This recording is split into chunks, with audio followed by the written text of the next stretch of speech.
যে কাকার এখানে আসছি, এইটা আপনার কি জাতের খেজুর? আম্বার। আম্বার। আপনার ওই পাশের খেজুর গাছে তো একটা পড়েছে, দেখেন আমি হাতে নিয়েছি, এইটার কালার হচ্ছে একদম জাম কালার ধরুন, আর এইটার হবে হলুদ। হ্যাঁ, এটা ফেকে গেলেও হলুদ হবে, কালো হয়ে যাবে। কালো হয়ে যাবে। তাই এই গাছটার বয়স কতদিন হয়েছে? 3 বছর বয়স। 3 বছর বয়সে আপনারা দেখতে পাচ্ছেন ওপাশে আরো দুটো খান দেখা যাচ্ছে ঢাকা আছে। এই কি প্রথম ফলন এই গাছটায়? তো এই ফলনের পরে আপনি কি নিজে কোনো চারা তৈরি করতেছেন? তো সারা আছে তৈরি করা। এর গোড়ায় ওই যেগুলো কি নিজে হয়ে গেছে নাকি তৈরি করেছেন? হ্যাঁ, তৈরি করা। এই চারা তৈরি করা কি খুব কঠিন? না, কঠিন না। তো এর পরিচর্যা হিসেবে কোনো ওষুধ বা কোনো কিছু ব্যবহার করেন? আছে, কিছু কেমিক্যাল আছে। আছে।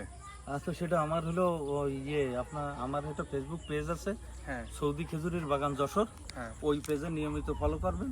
কেউ যদি এই চাষ পদ্ধতি জানতে চান আর কোনো প্রশ্ন থাকে, হ্যাঁ চাষ পদ্ধতি একটু জটিল আছে, যে যতই কথা বলুক সহজ না।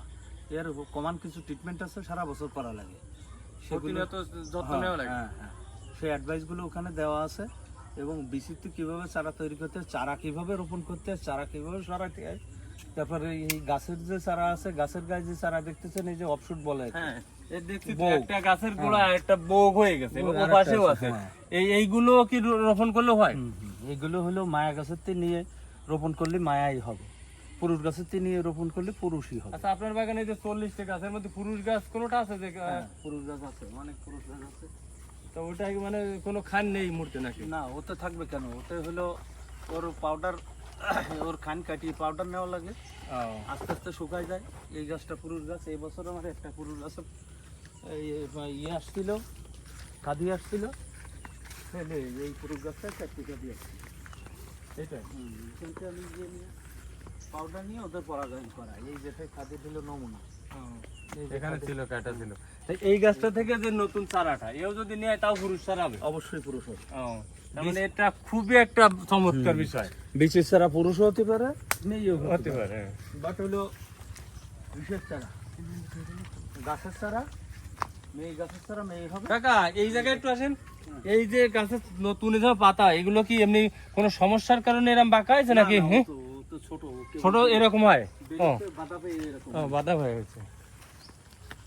একটা আর একটা অমায়িক বিষয়, এখানে কি সাইডে ফোর্ট বের হচ্ছে, আর এই যে ছোট নিচে, এইটা আলাদা জাতের খেজুর? হ্যাঁ, এই আমার বাগানের সবচেয়ে দামি খেজুর হলো এটা। এটা কি নাম? দামি এবং হলো সবচেয়ে উন্নত জাতের খেজুর হলো এইটা। এটা আজোয়া, কিন্তু সেই আজোয়া খেজুর সবচেয়ে বড় যেটা, সেই খেজুরটা। এই যে কালারও তো সুন্দর। এই খেজুরটা হলো ইয়ে হবে, সবুজ ছিল এবং ডিরেক্ট লাল হয়ে যাবে। এটা এ হলুদ একটু লম্বাটেও আছে। হ্যাঁ, এ কি এই বছর প্রথম হয়েছে? এও প্রথম। এই গাছটার বয়স 3 বছর? এটার বয়স 2.5 বছর। 2.5 বছর। এই গাছটা অনেক ছোট। এই গাছটা অনেক ছোট। এই খেজুর আরো বড় হওয়ার কথা ছিল, বাট হলো আমি যত্নের অভাবে এটা হয়নি। আমি অনেক কিছু জানতাম না তো। তো এর পরাগায়নটাও কি ওই একই মধ্যে গাছের দিয়ে করেছেন? এই জন্যই তো।